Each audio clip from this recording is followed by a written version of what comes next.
rich people cringe and say, don't tell them that, Robert. Yes. Don't tell people what you know. Right. Keep them poor. So my father was the head of education, PhD, all that stuff. I go home and ask him, said, why don't we learn about school? And he looked at me and says, because the government doesn't let us teach that subject. The government tells us what we can teach and what we can't teach. And I thought that was strange. And I said, but aren't we going to school to learn about money? He says, no, your job is to get a job. I said, but you get a job to earn money. He goes, no, you're supposed to just get a job. I went, no. Isn't the purpose of a job to earn money? He goes, you're correct. I said, so why don't I just learn about money? I can skip the job part, you know. And he got flustered and he said, if you want to learn about money, why don't you ask your best friend's father about money? And I said, why? That's Mike. So why ask him? He says, because Mike's father is an entrepreneur. And I said, what are you? He says, I'm an employee. I'm a government employee. I went, oh, what's the difference? He says, the difference is an entrepreneur must know about money, or they're no longer entrepreneurs. And he says an employee doesn't have to know anything about money, because the government will take care of them, the company will take care of them. So I'm all confused. But I took my dad's advice and I trundled over to Mike's father's office and knocked on his door and I said, hey, I'm here, 9 years old. Teach me about money. He says, beat it, kid, you know. But that's where the story of Rich Dad, Poor Dad started. And finally, through persistence, my rich dad started teaching me about money on one condition. And that condition was he would never pay me.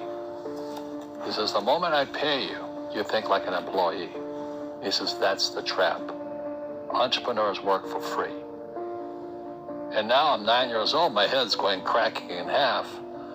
He says, you never want a paycheck. You understand that, kid? I said, okay, I got it. And he says, well, how do I make money? He says, that's what entrepreneurs figure out. It's like, so how do I learn about money? So he would just break out a Monopoly game board. So I would work for free and pick up cigarette butts and he had hotels and restaurants and I would clean and do menial tasks. And as I got older, I started getting into office work and marketing and accounting. And I was an apprentice basically, but I always worked for free. And he would teach me about money. But the way he taught me about money was playing Monopoly.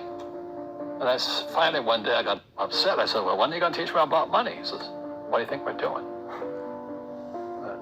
We're playing Monopoly. He goes, no. What do you think we're doing? We're playing Monopoly. He says, what do you think we're doing? I said, I don't know. I'm teaching you about money. And then that's when you have one greenhouse. He says, there's many formulas for great success in money. There's thousands of them. But one of the best ones is found on the game of Monopoly. It still is today. 4 greenhouses, 1 red hotel. I said, what? He says, one of the greatest ways to acquire great wealth is playing Monopoly in real life. 4 greenhouses, 1 red hotel. But is that all there is? He goes, that's it. And he says, what do you think I'm doing? And I went, I don't know. So then he took me out and he showed me his greenhouses. And 10 years later, when I was 19, I was now in school in New York, and I come back to Hawaii, and Rich Dad had bought the biggest piece of land smack dab in the middle of Waikiki Beach. And when you go to Waikiki Beach today, you'll see the Hyatt Regency Hotel. That was his hotel. Just like the game of Monopoly. Just like the game of Monopoly. Acquired assets and they became bigger assets. He just kept what's called an assemblage because that property wasn't that big at the time. So he had to buy out all the small guys. Because Waikiki was a little dirt water little town. So he'd buy out this shop owner and buy that shop owner. And it took him a while, but he finally assembled this large piece of property. And then he and Hyatt put up this giant hotel. It just sold for $800 million. So that's how I learned about money.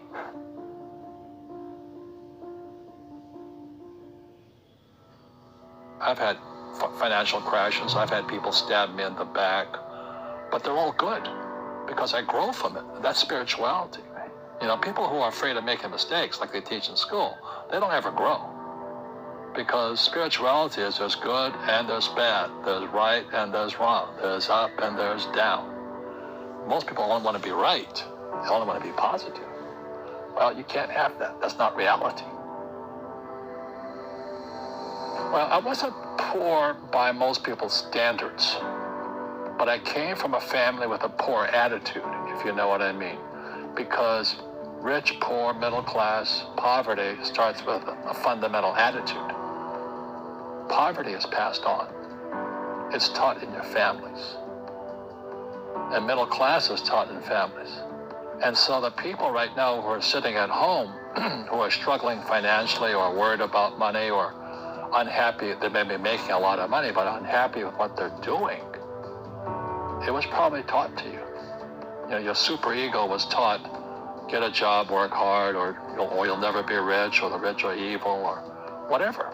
The school system will never teach you about money. The school system was designed to teach you to be an employee, which is important, or a doctor or a lawyer, a specialist, but never about money. And what most people lack is real business knowledge, like accounting, you know, like debt, like taxes. You got to know that stuff, but they don't teach it in school to anybody. So, and then when people ask me, how did your rich dad learn this when your poor dad, a PhD, didn't? And the answer is very simply, my rich dad, who's my best friend's father, his father died when he was 13. So his rich dad had this family business at 13 to run. So he had to drop out of school, which was his blessing. You know, there's blessings, and you know, sometimes the blessing doesn't look like a blessing, but it turned out to be a blessing. And then his teachers became his bookkeeper, his accountant, his attorney, his banker, his real estate agents. So he has what I call real teachers, not these fake teachers in school. You see, most teachers in school, they're out of ethics. They teach subjects they themselves don't practice. I asked the teacher, I said, you know, I'm in my third year of calculus now. It was called strength of materials. I said, am I ever going to use this stuff? He goes, no. You know, I said, why do you teach it? Because I get paid. I said, do you ever use it? He goes, no. And that's why, you know, you have to, in life, one of the things I suggest to people, you got to find a real teacher versus a fake teacher. And a fake teacher is somebody who doesn't do what they teach. And a real teacher is doing what they teach every day. So my accountants, my attorneys, they're in it every single day. And that's how I learn, because every day I'm solving problems in my business. So I have accountants and attorneys and bankers and all these people on speed dial because I'm solving problems with my team. I see you giving this knowledge out, and yeah. Do the rich people cringe and say, don't tell them that, Rob? Yes. Don't tell people what you know. Right. Keep them poor. But, you know, unfortunately, the poor, as was in the Bible, I'm not real religious, the poor will always be amongst us because it starts up here. Right, it's that fear mentality. It's in their words, you know, and the words become flesh. Again, I'm not really religious. I flunked out of Sunday school also. But when they say I can't afford it or I can't do that, they go down. They become what they say. My PhD dad, he says, what do you think I am, made of money? I can't afford that. And my rich dad would say, that's why he's poor. Poor people say, I can't afford it, I can't do that, I don't have time. Because this is an escape. It's an escape.